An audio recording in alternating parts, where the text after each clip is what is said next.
Birds of a Feather microcast, where we explore how relationships shape our success and dive into stories about the people who transform our lives. And I'm really happy to say I got a good friend of mine on today who's transformed my life, Claudette Kraus. And Claudette happens to be a dear friend for life and also one of the sharpest people that I know, and was the former head of capital markets at a global asset management firm with over $40 billion, with a B, $40 billion under management. Claudette identified and led massive financing deals across large cap, mid cap, and private equity backed companies, and held VP roles at JP Morgan Chase and Citibank, specializing in leveraged finance and syndications. Claudette, I've known you for over 15 years. And one of the things that I love most about you is the fact that you bring a lot of fun and a perfect blend of business expertise into building really deep, meaningful, trusted relationships. And you've made a huge impact on my life. So I can only imagine what it actually takes to earn a seat at a table, and the one that you built your career on, dealing with these huge companies, building trust. And I'm super excited to get into it a little bit further with you today. So thanks for joining. Thanks for having me, Jeremy. Yeah. So as I was doing a little prep, I was trying to write on the whiteboard how many zeros you have to put out there for 40 billion. It's a huge number. I just track myself. Yeah. I'll take a little piece of that, by the way, if we could figure it out. Anyway, I think, I'd love to maybe start out just by hearing what was it like during a regular day, leading capital markets in the last role that you held? Well, as you can imagine, I think anyone would answer it probably similarly. That is, there is really no typical day. It's all about what's going on in the markets, what deals are in the market, what deals do we want to take a look at that we know are getting launched by, the private equity firms and the banks that we're working with. Which deals are we in the middle of, where we need to communicate back to both the private equity firms and the banks in terms of where we are. So there's always something different going on, and always a different level of communication going on, whether it's internally or externally, and then different levels. Sometimes it's just we've got to sort of touch base with people, and other times it's much more active when it's very deal specific. Yeah, I'd imagine that kind of like frequency and cadence changes based off of the interactions and what you got on your plate. But given there's no, ordinary day and things are always moving, like how did you actually stay on top of it all? Yeah, it's a good question. And, you've got to be really organized, obviously, and kind of keep your, sort of as I said, we're looking at, 20, 30 deals at any given point in time, and sort of kind of remembering where are you in the process? Who did I touch base with last? Am I communicating the same thing to the bank as I am to the private equity firm who's really originating and looking for the financing? Having said all that, I do admit it felt sometimes a little haphazard. I'm a very organized person, so I think I managed it well, but it was a little bit haphazard. And even if there was something not deal specific, every now and then I would say, well, man, I haven't touched base with this person in a long time. I really need to talk to them about something. Let me see if there's anything relevant to talk about. So having the discipline to stay on top of who your universe is was really important, and I could do that, but I honestly didn't have the most systematic approach to it. Yeah, it's a tough thing when we're being pulled in a lot of different directions, and I think it's getting a lot harder, whether it's working on deals or even just keeping up with people. I mean, look, like when I met you, I lived in New York, and I've moved across the country to California many years ago, and it takes a lot to actually just like stay in contact. Yeah. I think with the noise and clutter of today's world, like it's not an easy thing. But I want to come back to kind of like the capital markets and for non-finance majors like myself. Can you maybe tell us a little bit more about like what were the types of products and services that you really specialized in, and keep it at the 50,000 foot view? Sure. So our firm was a asset manager that managed money on behalf of large institutions like pension funds, insurance companies, family offices, sort of large accounts like that. And we were investing in a very particular slice of the market, which were private leverage loans and public debt securities, all in the leverage space. So high yield and leverage loans. So that's basically what we were doing. What kind of created the role that I had there was, there's a dynamic, I think, across most of asset management, is everyone's hungry for investment opportunities. So we have all this money that we've raised by investors. We need to invest it. And you really want to get access to the best deals out there. And when you do get access to a good deal, you want to get allocated the biggest slice of that deal as possible, because most of these large deals get syndicated to a large breadth of investors like who we were. And you're hoping to get, a nice slice of that deal, not just getting sort of a small, tiny little allocation that didn't matter. And so that's where it became relevant to have someone in my seat to manage those external relationships, call it sort of deal sourcing in a way, but really being close to the banks that were originating the deals and the private equity firms who were increasingly more and more involved in the process of raising their financings, and very, very focused on who made up the syndicate of their lenders. And to the extent you were viewed, or we were viewed, as a friends and family and someone that the private equity firms had a relationship with, you could be in a more advantageous position to see deals early and get into them in a sizable way. Yeah. So that totally makes sense. I want to kind of like align that back to the world that I spent a lot of time in enterprise software sales, which is like prospecting to go and get somebody to have a discovery call with you. And then all of a sudden you find, after talking to a bunch of people, that this person has some pain and you can go solve it potentially. And you start building a relationship and you get active, right? There's meaningful activity. So to your point that you were talking about before, which is like, hey, it's kind of this influx. I'm working over here and then I'm working over here, and then it's moving back and forth. But given everyone wants a piece of the business, especially if it's a really nice tasting pie and you want to get, everyone wants their own piece. How, when you think of the different activities, right? Like you have to kind of keep people and nurture relationships, even in the moments where like it's not active and you're not doing something. So they're you're top of mind. So tell us a little bit more about like, what did you actually do? What kind of things were you doing with people to go like stay on top of that? Yeah. It was a challenge because I think it's across everywhere with, everyone's got access to information now. So, if you kind of went back many years ago, you could call a private equity firm, let's say, and give them a quick update on what was going on in the market. Well, these guys now have their own capital markets teams. They're as knowledgeable, if not more knowledgeable, than anything I could bring to the table. So just calling them to say, hey, here's a market update doesn't work. Calling to say, hey, was just thinking about you, what's going on? We all know no one's got time for that. And you'll never get them to pick up the call again if you try that approach. So sometimes you just need to let it be, quite honestly. I used other tools may not be calling people, but I, on a quarterly basis, would send a report to all of my top relationships and saying, here's all the exposure we have with you. And here's how it's changed over the last quarter, over the year. And, whether they looked at it or not, that's okay. At least I gave them the information, and I knew other people who were sort of in my seat at some of my peers were not doing that. So I felt I was always looking for ways to add value in some way and create a point of communication that in some way was meaningful.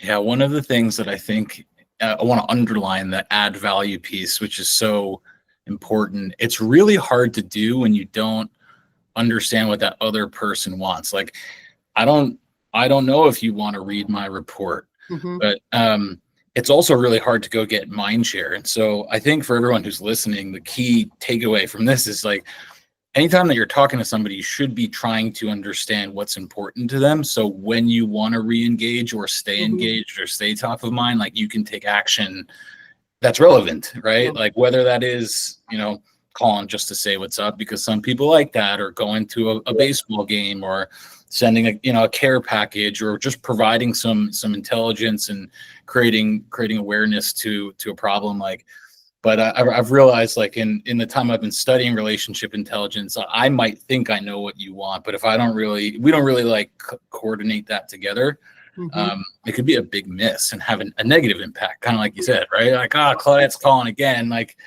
click, versus adding that value. Right.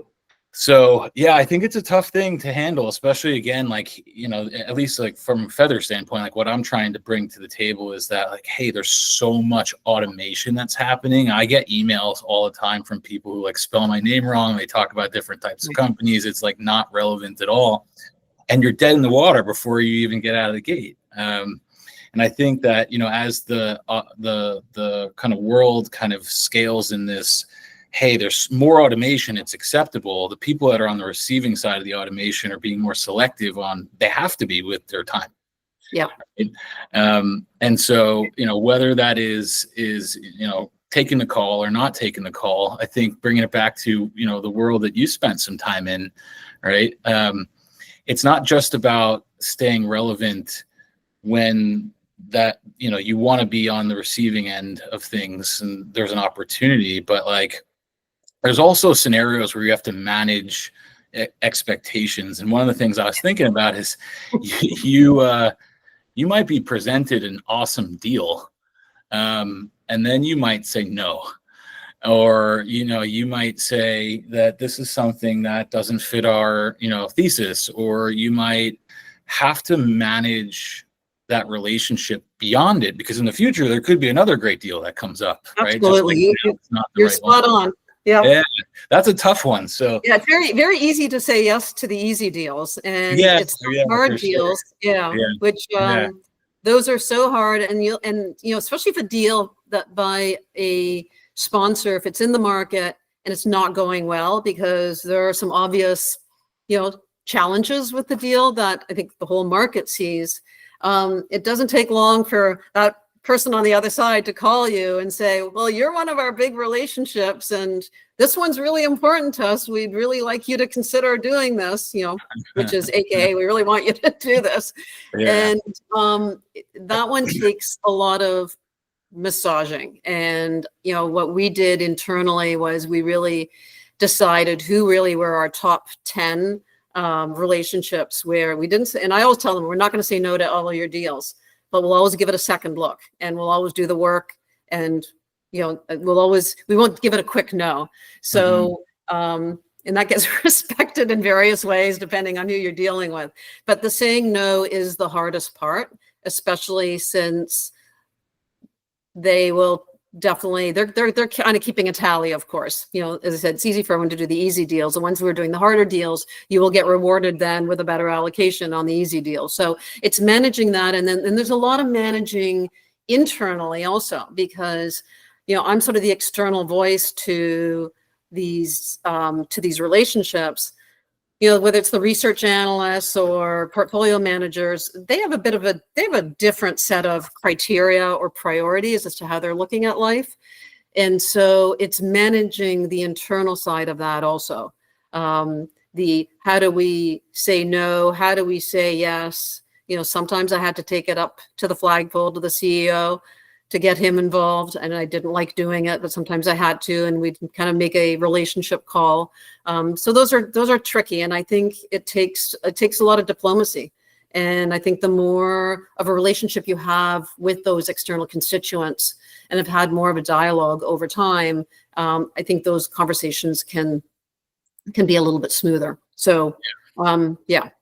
I'll add one more layer of complexity to that. So now you're dealing with a person who has emotions and all their own personal and professional motivations on the other side of it, that you personally have invested time. It could be one meeting, or it could be 10 years of retreats and investing time in building trust. But that person might also be a shared contact across the whole organization. It could be an internal relationship inside. It could be an external partner. There's all these different kind of dynamics. And I think one of the things, especially at least like from my perspective, as we dig into these relationship driven professions and like how Feather is trying to align to that, is that the systems today don't track the quality of a connection or the quality of relationship. And it's like a point in time record. Yes. But like multiple people might be collaborating. How do you get everybody on the same page, saying the same thing, talking to that person in the same way, treating that, that might, if you brought that to me, maybe it's not in my top 10 priorities, right? And like, how am I interacting with them? It's complex. It is complex. I think I was one of the things that I insisted on, and I think I could do it given my seniority at the firm and that I had developed these relationships from a ground up, these particular private equity relationships. I made it very clear that all of the dialogue goes through me to prevent exactly what you were talking about, mixed messages. I had to deal with that enough because, we had a trader, we had portfolio managers, we had research analysts, and they were all talking to different constituents outside on deal specific stuff. So I needed to make sure that whatever was being said externally was consistent, but that one relationship, which was the most important one to me, which was the private equity relationship, I made sure all that dialogue came through me. So it was one way of managing it. But I did at times lose control over the narrative as other people got involved and other people started sending messages that were a little inconsistent with where my head was at. And those come back to bite you, that's for sure. Yeah, and that's always going to happen, especially in like matrixed organizations. Like there's no like magic platform. Feather's not going to solve like blocking somebody from putting their foot in their mouth. Yeah. But what's really interesting is that to be able to go, whether you're kind of doing a little bit of an apology tour because you make a mistake with a customer or a prospect or something, or like to even be able to hold somebody, an internal resource accountable, a boss, for example, who did something wrong, or a peer or somebody on your staff, like you have to go, it's all built on trust. And one of the things that I think is really hard to track because it's not something that like you're really focused on, but it's like how much value, to your point about adding value, how much value are you adding to this ecosystem of people at any given time? And are you adding more value to them than you're taking away? And so if you do, and that person puts their foot in their mouth to your contact, and then you have enough value with that contact, you can massage that, kind of like faux pas. But then you're also in the right to be able to go have that conversation in a meaningful way, right? Like, but if you're in the negative and you go tell somebody that you work with that they're kind of out of line, like that doesn't go well, right? So it's interesting is kind of this, my thought at least is like the management of the ecosystem of relationships. It's not just people with deal flow, and it's certainly not just people who work on your team, but it's kind of the whole broad ecosystem. And if you think of like in your career, at the height of the career, what would you say, just throw a number out there, like how many relationships were you juggling? Cold, warm, active, hot? Like, what did it look like? It was probably, again, not all active, right? But people that I had a touch point with that I needed to stay in touch with in some form or fashion, even if it was just once a year, was probably 400 to 500. So it was a lot. Now, I wouldn't say that that's what I was managing actively. Like anything, it's sort of the 80-20 rule. But there were probably 50 that were sort of really active. So we're really sort of top of mind. But then there was a plethora of others that we had done a deal with at some point that I made a point to get to know somehow that were in my Rolodex, and they could come up again in some form or fashion, or banks that we didn't do a lot with, but every now and then they'd come in with a deal. So yeah, a lot of, and then within each of those institutions, right, it's multi-layered, right?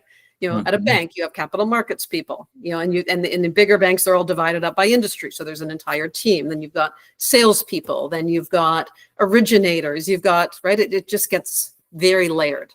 And keeping track of that, it gets more and more complex as you point out, and people have less and less time. Yeah, 100%. And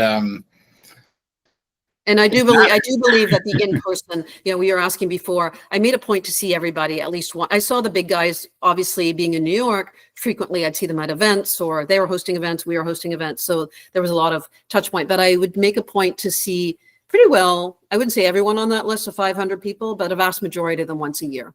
And I would do my, I would do my LA tour, and then I would do my San Francisco tour, and then I would do my this tour and that tour. And even then that felt sometimes a little haphazard. I'd have to go back through my notes. I'm like, all right, who are all my contacts in Los Angeles? Right. And I'd like make a list and I get my trip organized. Yeah. And then you come down to San Diego. Yeah, and you'd come down to San Diego, and I'd beg you to swing by. But like when you have 400 or 500 people to go see and keep the all, it's like I kind of talk about it, especially as we brought a bunch of new hires on board recently, trying to explain to them that like you're constantly spinning these plates. They're different size plates at different times, and so you got to make sure the big ones don't drop, right? But like that's a lot. It's a lot to manage. Yeah. I think there's no magic secret button, but I think the organization, like inherent natural organization of a person, like makes that possible. And then what we're building is bringing in the tech to say, hey, like let's make it even easier to organize so that you can still be human. And how do you interact, right? Because you could still have all the great insights, but then totally botch it at the last mile. Yeah. So I think it's more about spending time in the delivery and how you show up and why you're showing up and what you're doing at that time. That really helps people succeed.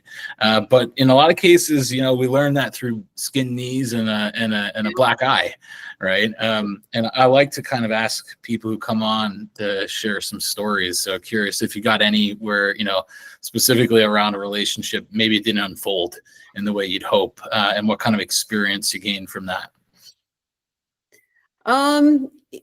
There's, I could probably think of more than one where things didn't really go the way I wanted, but I think, one that I alluded to before was actually deal specific with, both a bank and a sponsor we had done quite a bit with.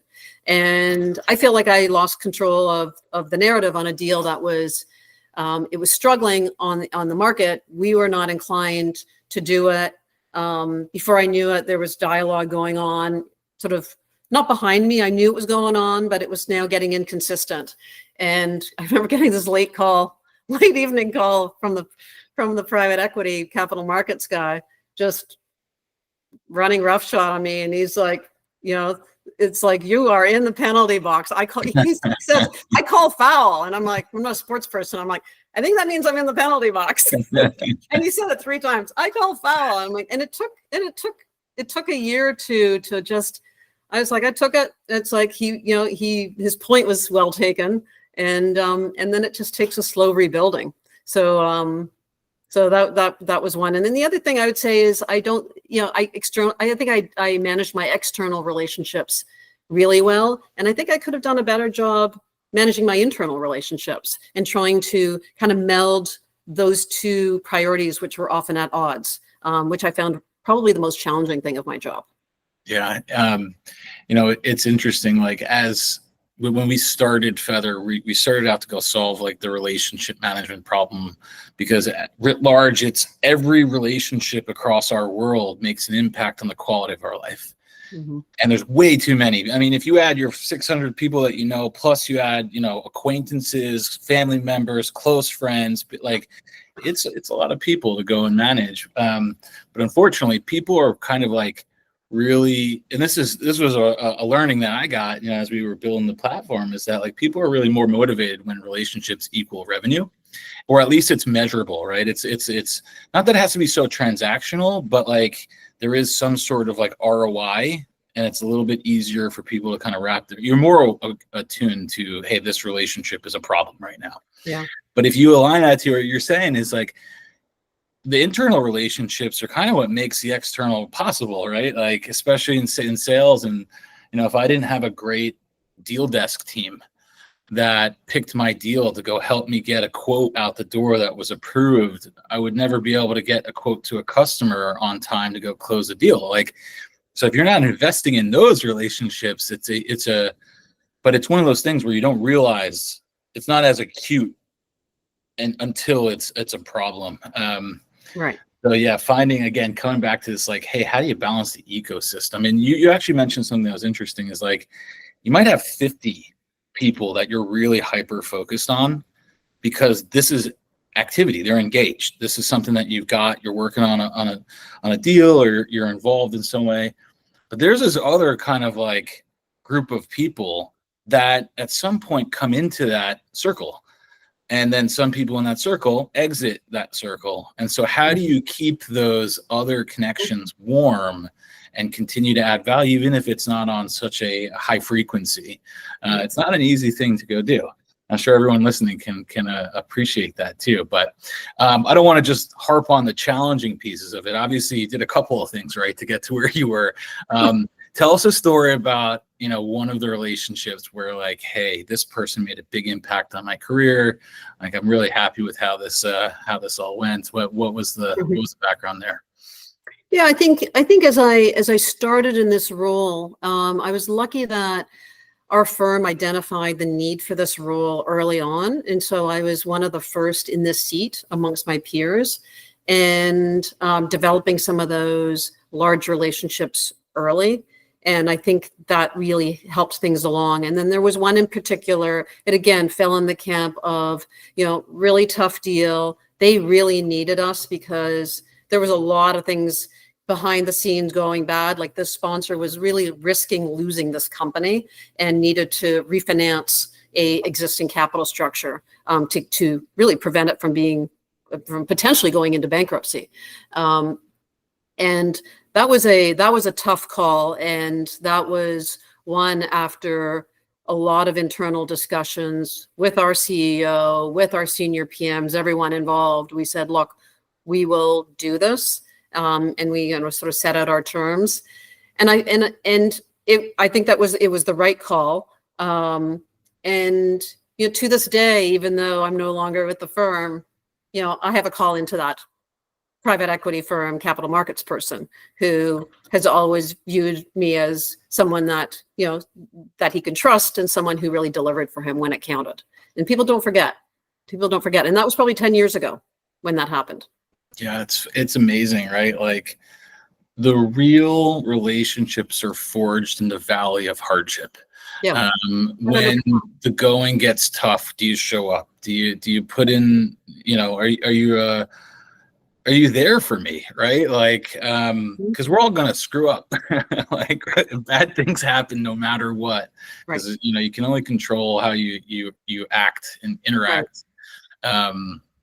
So it really, in those situations, it really does take, it really takes a real team effort. Like, all of our decisions to do any deal take a team effort. But when it gets to something like that, it's like, okay, let's really roll up our sleeves, take a deep breath, and say, okay, can we survive doing this deal? And is it going to hurt us as a firm by doing this? And if the answer is we'll be okay, but there's a lot of value to the other side in doing it, that's when you start really considering this is something we could possibly do. And again, the answer is not easy. It really isn't easy. Yeah, the long-term benefits sometimes are not as easy to measure, right? Mm-hmm. It's like, yeah, and I think also in a very fast-paced world, it's very easy to say no, next, right? No, next, moving on, and to pause and to say, okay, what's at stake here? How can we do it? I remember one of my most influential banker bosses said, I don't need someone to tell me why not. Show me how to do it. Show me how we get there. So whether it's restructuring the deal, give it the spin of how do we get there rather than just saying no. Because anyone can say no. Yeah, I love that. That's such a great insight. So we're getting towards the end here. And I think there's been a lot of key takeaways. I actually really love the quote that you just shared about don't tell me no, tell me, show me the way kind of thing, right? But for anyone who's listening, whether they're building a career in finance, whether they're a real estate agent, whether they're a aspiring software sales professional, a lot of people like that, at least we're trying to speak to, care about nurturing these most important, cherished connections. So if there is one thing that you might give, as an actual takeaway, right? What can the audience put into play that could help them go scale up these kind of key relationships in their world? Yeah, I think probably most senior people who've been around the block get it to a large degree. I think it's people in early stages of their career. It was me included. I really didn't understand the value of relationships, and part of me just sort of didn't care. Because I was junior, I was really good at doing what I was doing, which was running financial models, and I was sort of poo-pooing this whole idea of relationships. So it took me a long time in my career to really get that. I think the earlier you start developing them and nurturing them, the more doors really open to you professionally in all sorts of different ways. And it can be simple as, join the team if they're all going out for drinks, rather than saying, no, I got to go home, or having coffee with your boss, or whatever your circumstances are, is just pay attention to when those opportunities come at you where you can develop those connections and take advantage of them and do them. Especially junior people in all industries are so busy. They're so overworked. The thought of doing one more thing is, I think, overbearing. But watch for the invitations. Don't need to say yes to everything. I think in my case, I said no to too many things. But those were my circumstances. But say yes as often as you can. Say yes and do it in person if you can. Yes. Because there's nothing like being able to give a handshake or a hug, or actually put in some time in person. There's an interesting statistic that talks about going from kind of like acquaintance, not knowing somebody, to acquaintance takes somewhere in the form of like 40 to 50 hours of in-person togetherness. But from acquaintance to like a close connection, 200 hours of in-person togetherness. And what's really interesting about that is that it decays as fast as you put in the effort too, right? Like, because out of sight, out of mind, or you're not there, you're not showing up. So put in the time. Say yes. I love it. This has been awesome. Claudette, thank you so much for joining me. For everyone out there, I hope that the stories here kind of illustrated why being deliberate matters about the relationships, and starting early, right? Putting in the effort, putting in the cycles. If you found value in our conversation, of course, we'd love to hear how you think and what you think in the comments. And anyone who wants to check out what we're doing from intelligent, relationship-driven technology standpoint, check out www.feather.vip. Check out what we're building. My name is Jeremy, and this has been Birds of a Feather. Until our next conversation.